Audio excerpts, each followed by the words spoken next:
भारतीय संस्कृति में जब भी कभी महाभारत का जिक्र होता है तो दो ऐसे पात्र हैं जिनके बारे में बहुत बोला जाता है।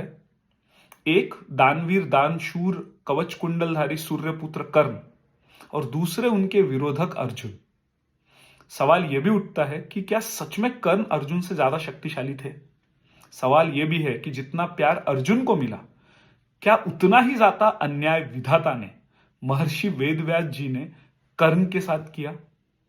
और अगर आपने रिसेंट टाइम में अगर रामधारी सिंह लिखित रश्मिरथी पढ़ ली या मृत्युंजय पढ़ लिया तो आपको यह बारे में श्योर हो जाओगे कि हाँ, कर्ण ज्यादा शक्तिशाली थे और उनके साथ बहुत अन्याय हुआ है। लेकिन अगर आप इन चीजों को काफी बार पढ़े तो शायद आप अलग भी व्यू शेयर कर सकते हो, जैसे मैं शेयर करता हूं। मुझे लगता है अर्जुन कर्ण से काफी चीजों में श्रेष्ठ थे। जैसे पहला, एक बार जब कौरव पांडव का एजुकेशन कंप्लीट हुआ और एक रंगभूमि का आयोजन किया गया जहां पर अलग अलग कौरव पांडव आके अपनी शक्ति प्रदर्शन कर रहे थे, तो उस बार जब वहां पे अर्जुन आते हैं तो अपने धनुर्विद्या से वो ऐसे ऐसे सीन्स क्रिएट करते हैं जिसको देख के लाखों का समुदाय उनकी प्रशंसा करता है, उनकी तारीफ करता है, उनका नाम पुकारता है।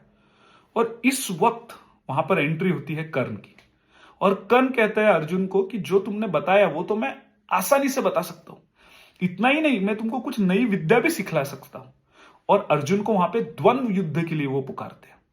तो कहीं ना कहीं मुझे लगता है कि शक्ति कर्ण में है, लेकिन जिस हिसाब से उनकी हीन भावना है अर्जुन के प्रति, अर्जुन को मिलने वाले प्यार के प्रति, उनको लगता है कि उससे ज्यादा मैं श्रेष्ठ हूं तो मुझे वो प्यार या वो रिकॉग्निशन मिलनी चाहिए।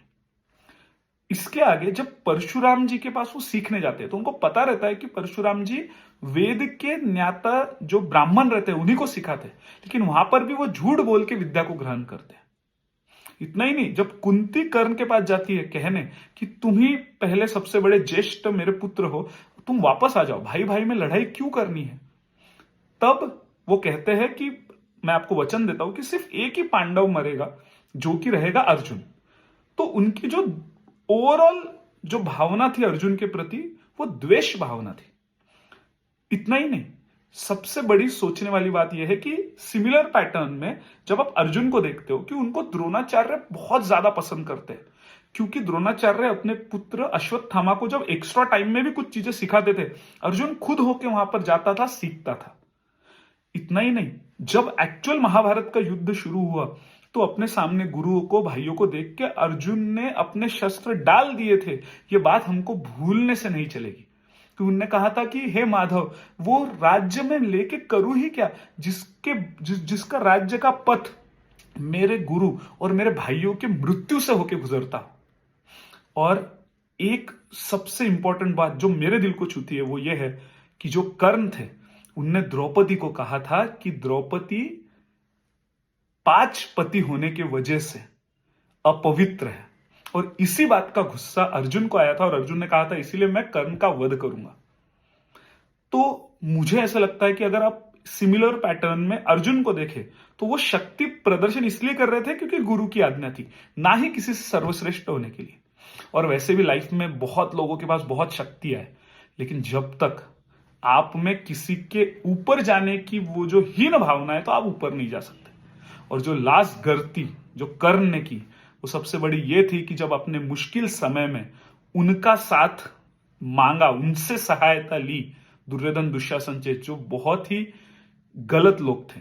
तो कभी भी आपके बुरे समय में आप जब गलत लोगों की हेल्प लेते हो तो वो आपकी पूरी सामर्थ्य शक्ति को खत्म करेगा। और वैसे भी दुर्योधन दुशासन ने सिचुएशन देख के कर्ण को अंगदेश दिया था, नहीं तो अपने सगे मतलब कजिन भाई को वो उनका खुद का राज्य नहीं देना चाहते थे, 5 गांव नहीं देना चाहते थे, सुई बराबर जमीन नहीं देना चाहते थे, और वही जमीन वो कर्ण को दे रहे। तो आप समझ लीजिए कर्ण के प्रति उनका प्यार नहीं, कर्ण के शक्ति के प्रति उनकी लालसा थी। और इसीलिए किसी भी मुश्किल घड़ी में किसी भी बुरे इंसान का साथ मत लेना, क्योंकि बाद में जाके वही आपके विनाश का कारण बनेगा। Thank you so much. आपको कर्ण और अर्जुन के बारे में क्या लगता है मुझे जरूर बताइएगा।